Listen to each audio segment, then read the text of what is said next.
Well, North London is red for now because Arsenal, with a big 3-1 victory over Tottenham Hotspur at the Emirates. Shaka Hislop is joining me for this one. Shaka, it was quite the derby with everything from a penalty to some stunning goals to a red card. But in the end, Arsenal come out on top convincingly, I should say. And I know we've been talking about the improvements we have been seeing of this Arsenal under Mikel Arteta, but I feel like this one was almost next level. I feel like this one was a very big statement sent out to everyone else, was it?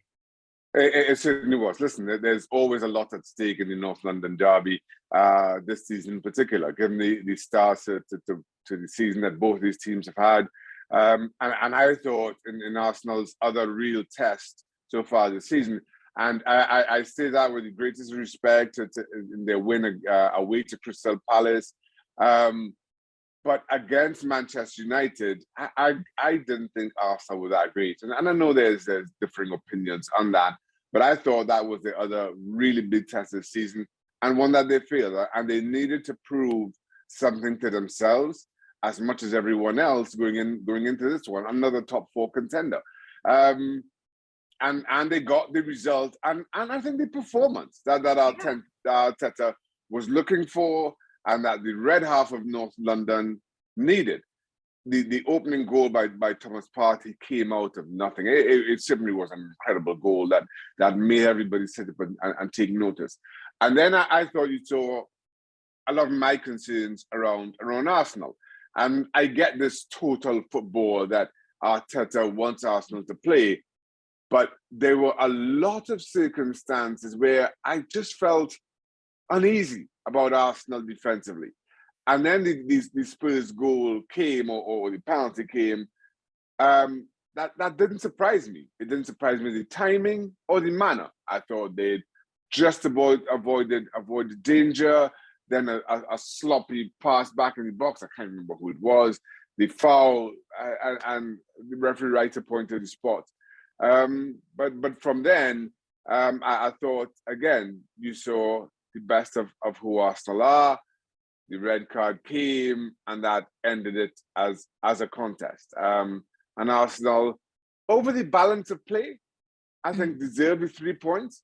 But some of my concerns around this, as I will phrase it, total football that Arteta is determined to play, just has things a little bit on edge defensively. But for all my concern about what it does to them defensively, on the other end of the park, I don't think you can question how good Arsenal look.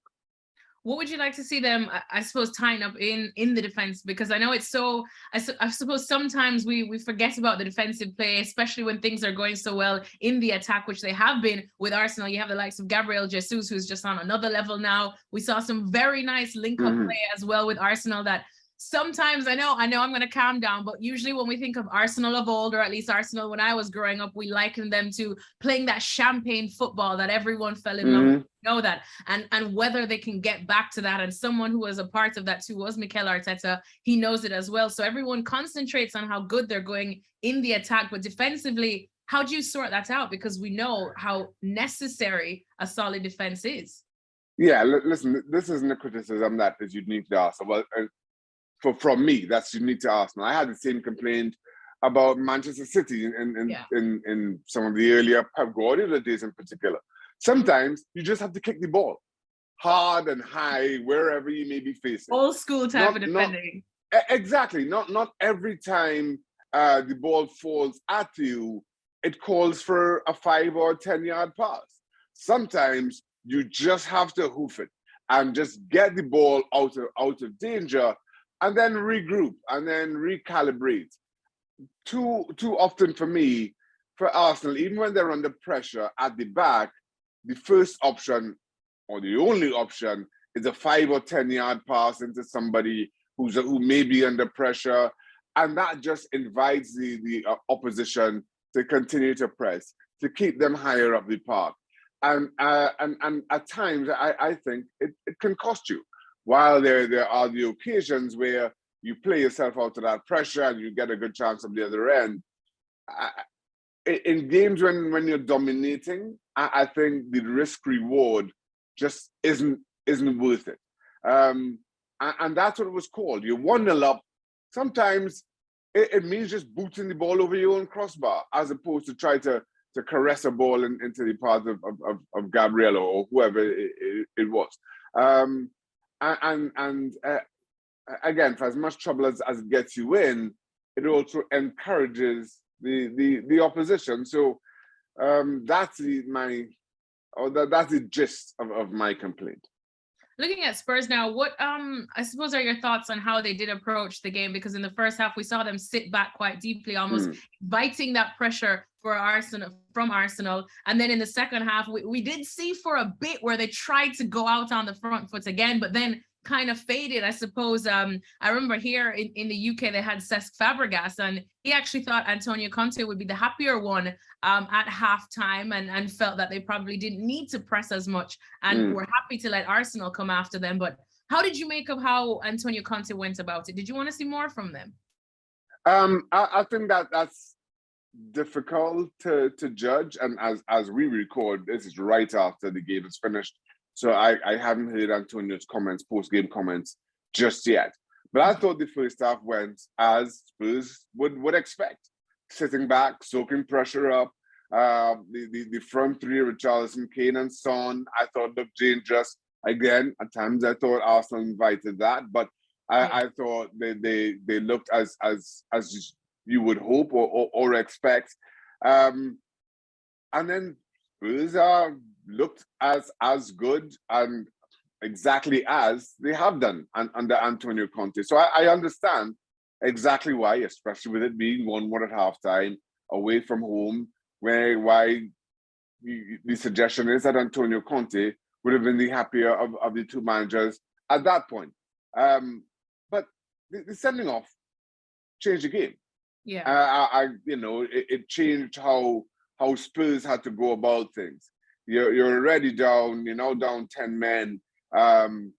It changed everything about Spurs, their game plan, what was needed, and in the end, what gaps were afforded Arsenal in Arsenal's attacking third, and that brought the third goal, and that killed it. But like I say, for all the complaints that Spurs will have, and I think they are absolutely right. I didn't think it was a red card. I thought it was a yellow. They are absolutely right. They'll feel aggrieved. As much as Arsenal may celebrate and feel that this was all warranted and they'll support the red card. Me being as neutral as I possibly can, I thought Arsenal were deserving of the 3 points. Spurs were not deserving of that red card. And maybe that last, 25 minutes, half an hour, whatever it was, that Spurs had to play with 10 men would have changed things, because Spurs are pragmatic under Antonio Conte, so can't really be judged on their possession or position of their play. And overall, because this is the North London derby, because it was on paper a big win for Arsenal, there's temptation to go into panic station for Spurs fans. But when you look at it, I mean, we speak about, of course, Spurs' improvements under Conte as well. This is actually their only loss of the season so far in the Premier League, and rightfully so in what has been probably their biggest test. How overall, Shaka, how worried would you be after this? Surely not that much. No, I'm not. If I'm Antonio Conte, I'm angry, but I'm not worried. You lose a game. I think good teams are about how they respond. You're going to lose a game at some point, right? Yeah. We accept that. We can have those discussions around Man City or Liverpool when they were flying best. Whether, as you go deep into the season, we start having these discussions, whether they'll ever lose a game, whether it'll be another invincibles or untouchables, whatever the phrase was used around that Arsenal team. But I don't think you ever realistically have those conversations or expectations around anybody else. So that loss was going to come. And for Spurs, it was all about the response. They've got a Champions League game in midweek, and then I can't remember who they play in the league next weekend. And that's where they'll be judged. I think if you're Antonio Conte, you're not as concerned about the loss. as you are about the response. And that's what you'll be hoping to see from your space. Thanks so much for watching ESPN on YouTube. And for more sports highlights and analysis, be sure to download the ESPN app. And for premium content and live streaming, subscribe to ESPN Plus.